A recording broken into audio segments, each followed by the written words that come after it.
5. This movie hammers down the magic, joy, honesty, and the warmth, and they made it so bland that it doesn't even come close to being good as the original was. And guess what? The remake had none of those stuff. Wow. Talk about a terrible remake right there. And it's just as bad as the 2010 Alice in Wonderland remake was. 6. The characters in this remake were rather bland and pathetic characters. In the original 1940 animated version, Pinocchio, Geppetto, and everyone were all likable, but in this remake, I'm sorry, but they were all pathetic and charmless characters. And they were all just bunches of silly nonsense.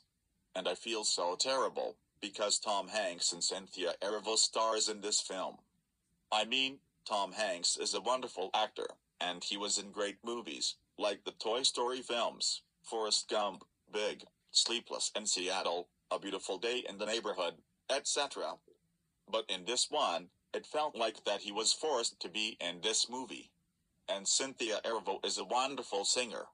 I mean, she was in the Broadway musical of The Color Purple, and now she's going to be in the 2 movie parts of Wicked, with the first part coming out next year in November, which I am really excited for. But with this, she also wasted her talent with this remake. That makes me feel sad. Because they are great, and deserve better than this. 7. The visual effects looked like that it was poorly done. Did they not have enough money to make it look this bad or something? God. This is fucking ridiculous. How much worse can this movie get that I am ranting on right now? 8. I find this Disney remake to be one of the worst Disney remake, along with Alice in Wonderland from 2010, and Mulan from 2020. 9.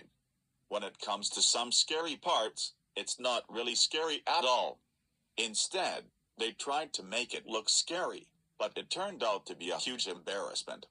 Like, from Stromboli locking Pinocchio in the cage, to the coachman's diabolical plan, to boys turning into donkeys, to Maelstrom. With this remake, it's not really scary at all. Again, it's just silly nonsense. In the original, those scenes were really intimidating, especially with the coachman's demonic face that he makes, but this remake is fucking bullshit. And finally, 10. I find this movie to be one of the worst movie of 2022. And so, for my final rating for Disney's Pinocchio from 2022, I'm going to give it a 1 out of 7. What an abysmal Disney remake. So, anyways, that's all for today's video. See you guys later.